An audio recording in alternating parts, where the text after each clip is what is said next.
buen día, ¿cómo están ustedes? Un gusto de saludarlos y que hayan llegado a este punto de encuentro. Hoy día vamos a conversar de un tema que yo creo que a todo Santiago, a toda la región metropolitana en general, pero específicamente nos vamos a dedicar a la comuna de Santiago, nos ha preocupado, porque cada vez más la vemos cada vez más fea, cada vez más sucia, cada vez más no intervenida, no haciendo el embellecimiento que uno piensa que debiera tener cualquier capital de cualquier mundo, de cualquier país del mundo.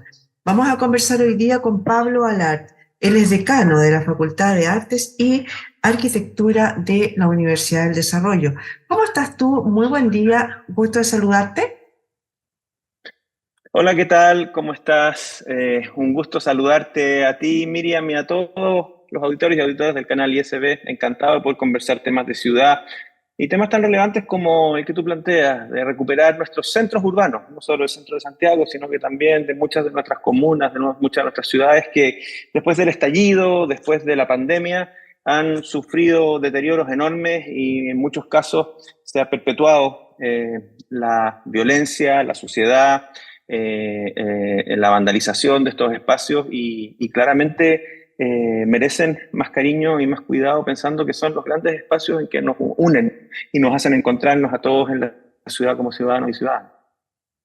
Oye, Pablo, a ver, ¿por qué nos contactamos contigo? Porque tú eres, además, sabes mucho del tema urbanístico, sabes mucho del tema de cómo recuperar lugares, como dices tú, que son espacios públicos, por ejemplo. ¿Qué te ha parecido? Partamos por este fallo de la Corte de Apelaciones que hace muy poco le dio a la Municipalidad de Santiago la opción de que en 45 días tiene que tener propuestas para mejorar este tema del comercio ambulante, de las cocinerías que se han instalado con ruedas, digamos, que se han instalado en distintos lugares en la Plaza de Armas, en la calle Ahumada, etcétera. ¿Qué te parece a ti esto que haya tenido que llegar a la justicia para poder hincarle el diente? A ver, yo lo encuentro lamentable, no el hecho de que por fin alguien tome medidas y acciones respecto a este problema, sino que considero lamentable haber tenido que llegar hasta esta última instancia en que probablemente si se da la orden de ejecutar, la orden judicial, vamos a ver que se va a generar violencia, que puede que haya personas lastimadas, que claramente vamos a exponer también a la fuerza pública, a carabineros, a los inspectores municipales a un enfrentamiento. Por lo tanto, claramente no es algo que celebremos, pero sí, por otro lado, también vemos que todas las otras instancias que se habían solicitado para poder frenar esta situación no se habían dado por desidia, particularmente de la Municipalidad de Santiago, de su alcaldesa, quien desde el primer día que asumió hizo un anuncio que iba a autorizar a más de 1.500 vendedores informales a que siguieran su actividad en la comuna de Santiago, lo que claramente fue una invitación a que no solamente personas del comercio informal que necesitan trabajar de alguna manera lo estén haciendo, sino que aquí hay verdaderas mafias, hay pruebas, digamos, de que hay organizaciones delictivas detrás de muchos de estos ventas ambulantes y comercio informal en el centro de Santiago, que tenemos que detener de una vez por todas. Lamento que termine siendo por la vía de la fuerza, pero si por la razón no se pudo, vamos a tener que, ojalá que se haga de la manera que genere menos daños y menos damnificados, pero sin duda va a ser una dura gestión aquella de ejecutar esta orden judicial, si es que se ejecuta. Oye, a ver, tú dices si es que se ejecuta. El tema es que tengo entendido que armaron una vez más una mesa de trabajo o que tendrían que armar una mesa de trabajo. ¿Quiénes crees tú que debieran estar ahí? ¿Cuáles son los actores que debieran participar de estas conversaciones para llegar a buen término? Porque hemos escuchado desde hace mucho rato el tema de las famosas mesas de trabajo y después como que la cosa se va diluyendo y no pasa mucho más. Mira, las mesas de trabajo funcionan muy bien cuando tú tienes a los incumbentes y a los representantes de los verdaderos actores sentados en la mesa. Yo dudo que estas mafias que importan productos falsificados, imitados, productos prohibidos, sus dirigentes se van a sentar en una mesa, porque si lo siento yo los meto preso al tiro. O sea, estas son organizaciones claramente antisistémicas que están muy, muy vinculadas con el narco, muy, muy vinculadas con el comercio ilegal, la trata de blancas, y por lo tanto esos no se van a sentar en la mesa. Los que se van a sentar en la mesa probablemente van a ser 2 o 3 soldados o personas que están capturadas por estos grupos de interés y que no van a tener ninguna posibilidad de diálogo. Por lo tanto, no, yo creo que esto pasa por desmantelar e intervenir en esta situación por 2 lados. Un lado que tiene que ver más bien con la inteligencia y la acción policial, que ahí claramente yo en esos términos soy un muy buen urbanista, no puedo yo explicar cómo se puede, digamos, intervenir, pero me imagino que ya están infiltrados, que ya los conocen, etcétera. Pero por otro lado también seguir el ejemplo de otras ciudades que han logrado conducir el comercio informal y formalizarlo para que conviva y coexista con el comercio tradicional y con la vida de los centros urbanos.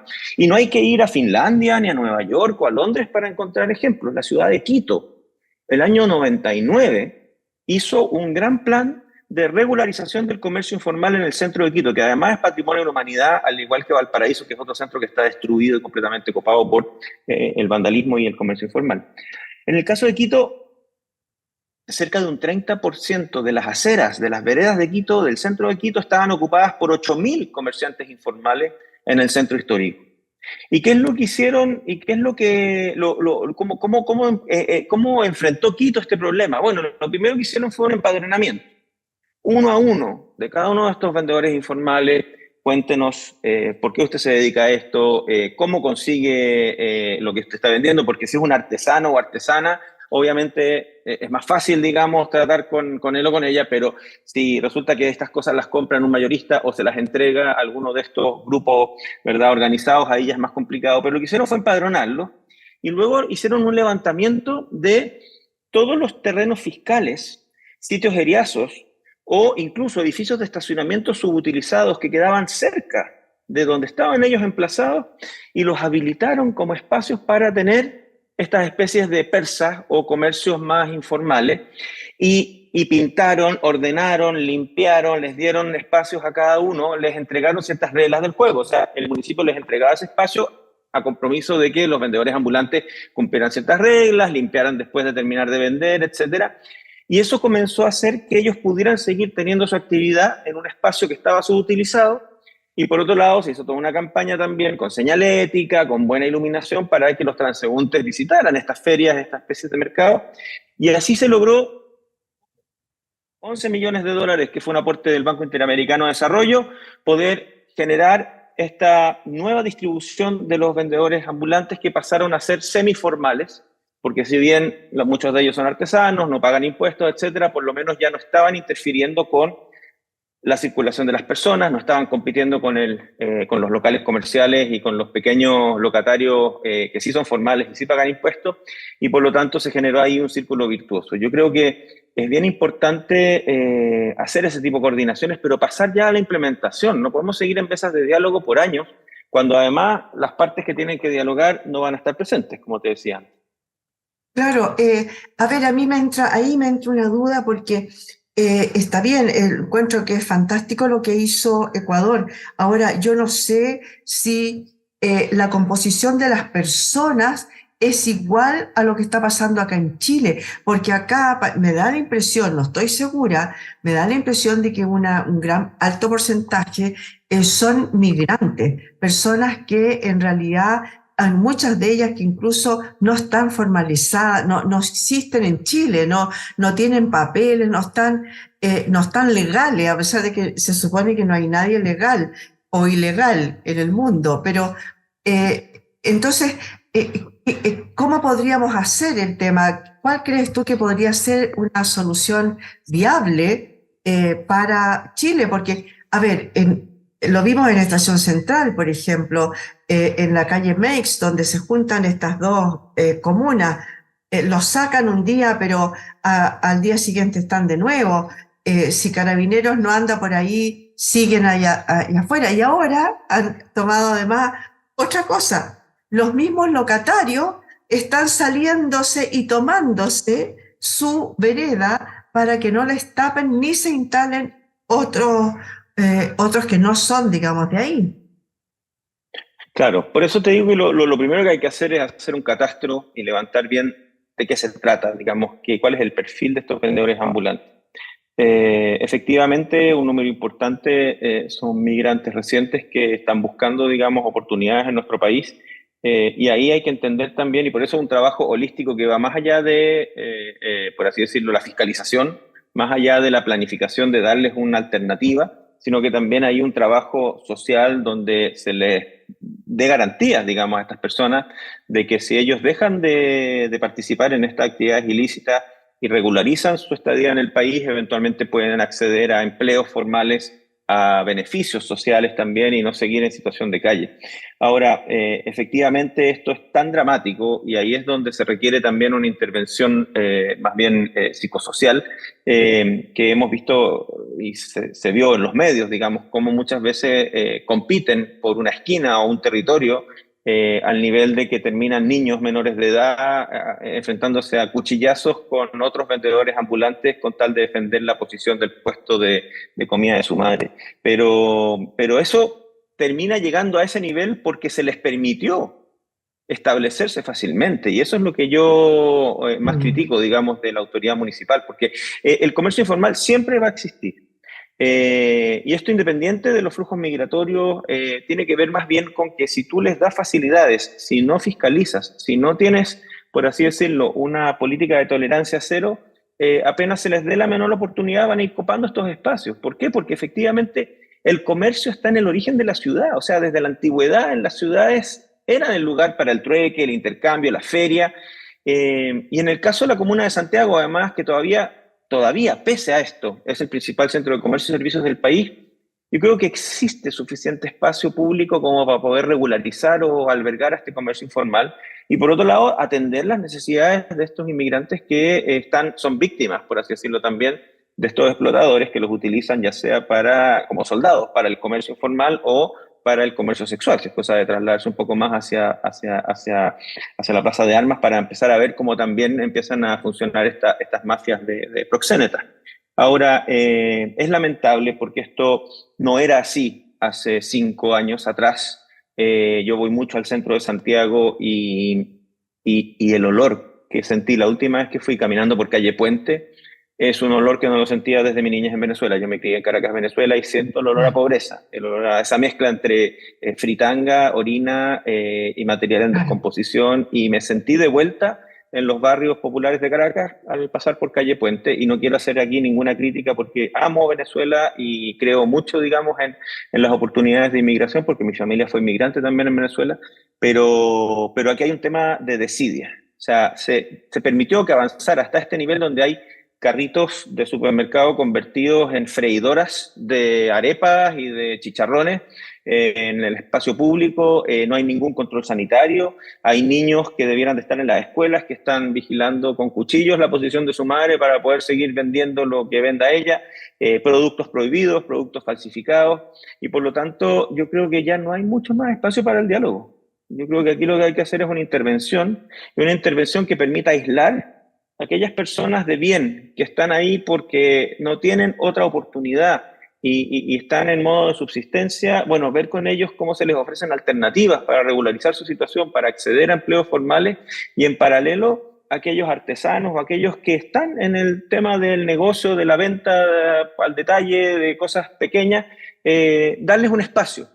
Y ahí vamos a poder separar el polvo de la paja y si efectivamente siguen habiendo otros que se niegan a cooperar, a esos corretearlos a palo, porque ya esta cuestión no da para más, porque esto además empieza a afectar no solamente a los comerciantes establecidos que pagan sus impuestos, sus patentes, sus contribuciones, sino que impide la libre circulación de las personas por los paseos del centro, por las veredas, pone en riesgo el acceso de vehículos de emergencia, pone en riesgo la vida de las personas también, porque finalmente genera situaciones de inseguridad y termina por hacer que no solo los transeúntes empiecen a abandonar el centro, no solo los pequeños comerciantes tengan que cerrar sus negocios porque no pueden seguir vendiendo en esas condiciones, sino que lo más triste, que las grandes instituciones que todavía seguían en el centro comienzan a abandonar el centro y se empiezan a ir al sector oriente, como ya anunció el Banco Santander que se va a trasladar a Las Condes.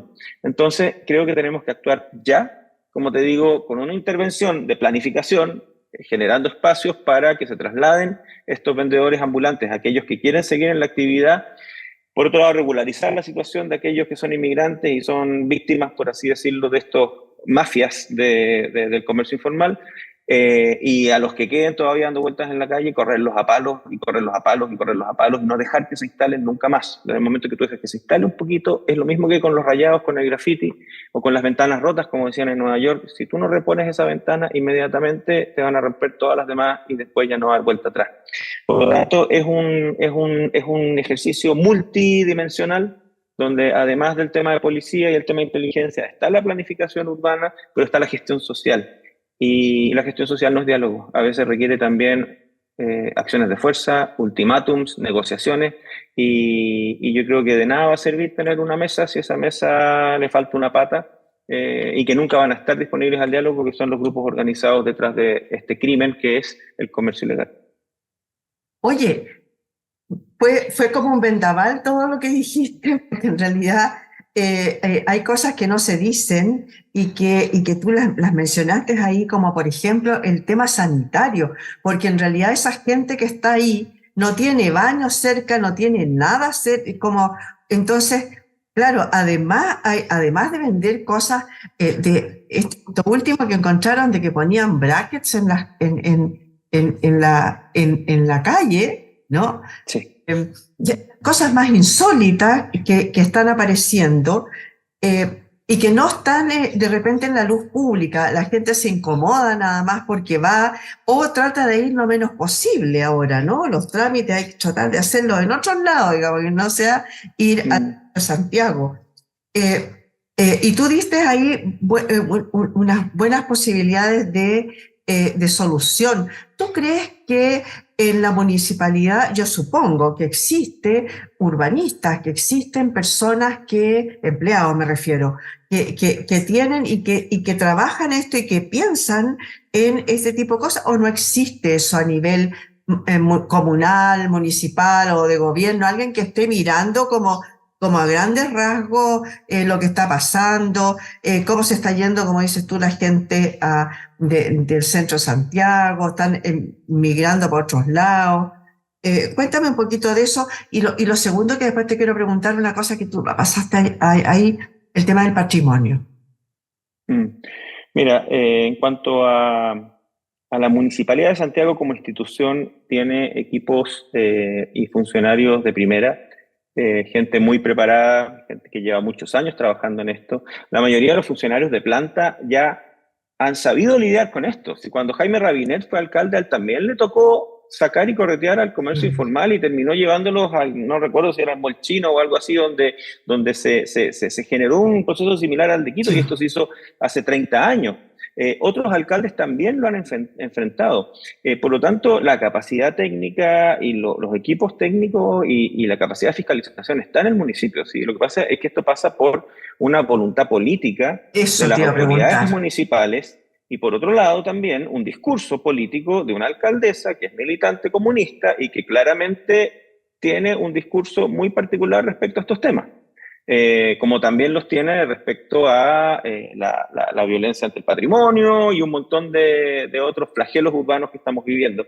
Y aquí no hay que ser cientista político para entender que para una militante comunista como ella, el libre mercado y la economía social del mercado es algo que ellos critican. Por lo tanto, todos esos pequeños emprendedores, locatarios, gente de mucho esfuerzo que está ahí ganándose la vida, pagando imposiciones, pagando sueldos, probablemente no le generan tanta simpatía como otro tipo de organizaciones de base informales con los cuales puede incluso hasta hacer acción política, como podrían ser muchas de estas personas vulnerables que no tienen otra opción. Por lo tanto, no me extrañaría, digamos, que hay una intención política aquí también de parte de la alcaldesa de exacerbar estos temas en vez de resolverlos, porque si no, no hay respuesta respecto a la desidia con la que ha enfrentado este tema. Y no tiene que ver, como te digo, con los equipos técnicos municipales, porque los funcionarios son de primera, y hace 5 años la Municipalidad de Santiago y el centro de Santiago era precioso, y en la Plaza de Armas habían los mejores restaurantes con unas terrazas impecables, y eso aquí le hago el guiño a la gestión de Alessandria, a la gestión de Toá, a la gestión de todos los alcaldes y alcaldesas, independiente del color político que había antes del estallido. Aquí, después del estallido del COVID, claramente se exacerbó una situación de violencia urbana porque le conviene políticamente a algunos, como podría ser la alcaldesa, y le conviene también operativamente a otros grupos antisistémicos como son el narco y las mafias de comercio informal. Por lo tanto, no me extraña, digamos, que esté pasando esto. Ahora tú me comentabas respecto al patrimonio. Vaya pregunta. Sí, es que ahí te quiero hacer varias preguntas, porque de partida, Vamos. partamos como, no sé si definiendo, pero para que un edificio, una instalación, un lugar, un algo, sea nombrado patrimonio, han habido cosas bien insólitas, como por ejemplo un señor que le pasaba multa porque pintaba todos los días los rayados que le hacían allá afuera de su casa, de su negocio, que es un edificio patrimonial. Entonces le decían, no puede modificar. Pero sin embargo se van deteriorando cada vez más y vamos perdiendo cada vez más. Cuéntame brevemente qué requisitos tiene un lugar tiene que tener un lugar o un edificio para ser considerado patrimonio. Un cierto rango de tiempo, una antigüedad, Sí. un qué. Mira, la verdad es que requeriríamos de varios programas para poder explicar Ya, cómo se define lo que es, porque hay distintas categorías, ¿ah? Hay ya, inmueble de conservación, inmueble de valor patrimonial, que es un edificio específico que por sus características históricas, arquitectónicas, ya. culturales, requiere, digamos, ser preservado, ser conservado, ser puesto en valor. Pero también existen zonas típicas, que es más bien un barrio o un Ya. conjunto, donde es el valor del conjunto y no los edificios en particular, y así hay varias denominaciones más. Entonces, y cada una tiene una serie de requisitos, pero lo que tú cuentas respecto a este caballero en Santiago Centro, que después de los rayados continuos y los grafitis y los vandalizados llegó y sacó brocha y empezó a pintarlo y le sacaron un parte. La verdad es que, claro, eso más que un problema, es síntoma de algo más profundo, y tiene que ver con que todas las leyes de cuidado del patrimonio, de puesta en valor, de gestión del patrimonio, se habían hecho pensando en más bien protegerlo de dinámicas como, imagínate que una cadena de comida rápida se instala en el edificio de este señor, e inmediatamente la franquicia, ¿verdad?, le pone las letras amarillas con el techito del color del pollo, no sé qué, y eso claramente no se puede permitir. Entonces, cuando se dice que la persona por iniciativa propia no puede llegar y pintar en cualquier color, era por eso, es para evitar que se dañe con un uso que no es el adecuado. Pero aquí claramente ahí es donde tiene que aplicar criterio también la autoridad respecto a si le va a sacar un parte a una persona que está más bien sacando los grafitis o tapando los grafitis, que muchos de ellos son obscenos, obscenos y además inadecuados porque atentan contra la integridad de personas, carabineros, etcétera, que claramente ahí esa persona no está deliberadamente afectando su edificio, sino que más bien lo quiere proteger, y ahí claramente hubo falta de criterio. Pero yo creo que aquí la gran lección, y esto lo aprendí de don Fernando Pérez, que es el director del Museo Nacional de Bellas Artes y que estuvo a cargo del programa de patrimonio de la Universidad Católica, para la reconstrucción después del terremoto del 27F, que yo fui coordinador nacional de reconstrucción en el MISBU, en un seminario en el Senado en que estábamos viendo de dónde sacábamos plata para la reconstrucción patrimonial. Fernando Pérez dijo, es que si el patrimonio no es urgente, entonces no es patrimonio. O sea, lo que dice él es que al final recuperar, poner en valor, cuidar aquellas pocas edificaciones, aquellas pocas calles o barrios que tienen una significancia desde el punto de vista de lo que pasó ahí, o de su estilo arquitectónico, o de la atmósfera urbana que generan, es algo que es tan urgente como las pensiones, como la educación, etcétera, porque finalmente son aquellos elementos que construyen nuestra cultura material y sobre la cual se forja nuestra identidad y nuestro bienestar. Entonces, aquí es donde yo hago un llamado, y también podríamos tener varios programas, digamos, en ISB TV de eso, porque hace muchos años que está durmiendo en el Congreso la ley de patrimonio. Y la ley de patrimonio, ¿qué es lo que hace? Primero, descentraliza las decisiones sobre el patrimonio. Ya no es el Consejo Nacional de Monumentos, que son unos viejitos tapados con chales que se demoran meses en revisar proyecto a proyecto y hay un taco gigante de proyectos, sino que se descentraliza a nivel regional. Se generan, digamos, nuevos mecanismos para hacer más ágil la aprobación de proyectos que al mismo tiempo pongan en valor y, por otro lado, no atenten contra ese patrimonio frágil que tenemos y generen incentivos para que aquellas personas o instituciones que son propietarios de edificios de valor patrimonial los puedan mantener. Entonces yo creo que aquí dos cosas. Primero, entender y usar criterio cuando se aplica cierta fiscalización respecto a la intervención del patrimonio. Y por otro, por favor, avancemos en una ley de patrimonio porque esto es urgente.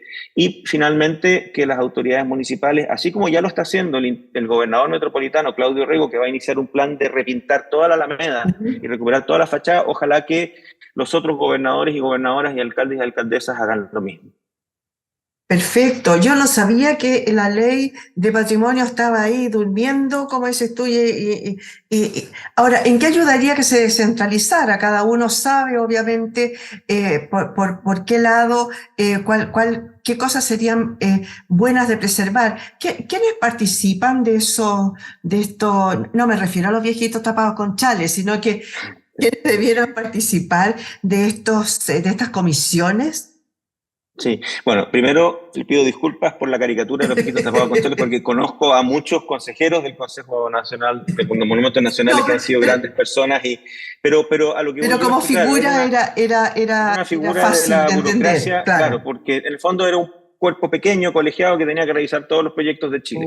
En cambio, ahora al descentralizarlo, efectivamente permite que a nivel de las mismas regiones se vayan resolviendo aquellos proyectos que intervengan o pongan en valor el patrimonio. Y por otro lado, la conformación también de estos cuerpos colegiados queda bastante más clara en la nueva ley, donde ahí se define quiénes son las personas. Ya no es por derecho propio. Por ejemplo, la Facultad de Artes de cierta universidad tenía por derecho propio una silla en el Consejo, el Ministerio de las Culturas también, pero ahora ya se establecen criterios más técnicos, por lo tanto ya no va a ser política la decisión y eso creo que también es un gran avance de la nueva ley de patrimonio, que incluso podrías invitar a Emilio de la Cerda, el ex subsecretario del Patrimonio, quien impulsó esa ley, para que te converse más de eso, porque es un tema muy interesante y mucho más atractivo para el público en general de lo que uno cree. No es un tema de expertos, porque al final no tenemos que ser expertos para darnos cuenta cuando estamos en un lugar memorable, un lugar agradable, un lugar lindo que queremos preservar, que sabemos que tiene historia. Eso lo sentimos con el cuerpo. Cuando uno va a pueblitos como Bichuquén, cuando uno va al centro de alguna comuna que tiene todavía un cierto carácter, María Pinto, o el centro de Santiago, incluso el centro de Valparaíso, con todo lo dañado que está, uno siente que había un valor ahí que hay que preservar y no hay que ser experto o experta en patrimonio para rescatarlo. Claro que sí. Oye, muchas gracias. Se me quedaron un montón de preguntas porque quería hacerte sobre varias cosas. Bueno, y otra cosa es el tema de la restauración de aquellas pocas edificios patrimoniales que tenemos y que fueron, por ejemplo, destruidos durante el tema del estallido social. Y no se sabe qué va a pasar con ello. Por ejemplo, no sé, me estoy acordando en este minuto de, por ejemplo, la iglesia, la capilla de Carabineros, Sí. que se volvió a incendiar. Yo no sé si a lo mejor restaurarla, si se puede restaurar o no, o a lo mejor simplemente se incendió de nuevo porque la quieren que se elimine, que se bote, que se destruya. Bueno, claro, ahí efectivamente de la erradicación de las carpas, de cómo el metro también ha sido ¿no? invadido. Invadido y pusieron una nueva policía y ya fueron atacados. Esa nueva policía, bueno, muchas cosas por conversar. Pero mira, lo bonito es que esta es una conversación que podemos continuar, Miriam, cuando tú quieras, así que eventualmente cada cierto tiempo podríamos tener estos programas especiales de ciudad, patrimonio, urbanidad y feliz de seguir conversando contigo porque efectivamente ahí empiezan también otras variables, que es finalmente se está atacando a ese pequeño edificio, esa pequeña capilla, o es a la institución de carabineros a la que se le Claro, quiere hacer daño, por qué es lo que ha llevado a esto, etcétera, y sí. todas esas lecturas que son también relevantes, porque ojo que pronto se va a iniciar la intervención en Plaza Baquedano para ir recuperando el espacio público de Plaza Baquedano y claramente ahí van a ver en todos los extremos posiciones y reacciones. Por un lado, en la extrema izquierda, Claro. aquellos que lo ven como un lugar simbólico de la resistencia y por otro lado, aquellos que cuando desarmen la base del monumento a Baquedano van a decir que esto ya fue una abdicación y que nos rendimos ante los orcos. Por lo Claro. tanto, por ambos extremos van a haber muchas críticas y ahí va a haber que acompañar y apoyar al gobierno regional metropolitano que va a llevar ese proyecto adelante para que efectivamente podamos recuperar la ciudad para las personas y dejar la violencia o canalizarla por la vía democrática como lo hemos logrado hacer con la discusión constituyente. Ahora tenemos que recuperar la ciudad también para todos y todas. Muchas gracias, Pablo, por haber estado hoy día con nosotros, por habernos dado este ratito de tu tiempo. Sé que eres una persona súper ocupada, así que en unos tiempos más voy a volver a insistir contigo a ver si podemos hablar de estos temas de ciudad. Muchas gracias también le damos a ustedes, señoras y señores, por haber estado hoy día con nosotros en este punto de encuentro. Yo creo que son cosas que nos preocupan a todos. Muchos de nosotros, incluyéndome, evito tener que ir, por ejemplo, al centro de Santiago. Evito ir hacia el lugar de la estación central, porque, por la delincuencia, por esta invasión que existe, porque me da mucha pena además el tema de cómo está Valparaíso, incluso el centro de Viña, ¿no? En algunos lugares. Muchas gracias por haber estado hoy día con nosotros en este punto de encuentro.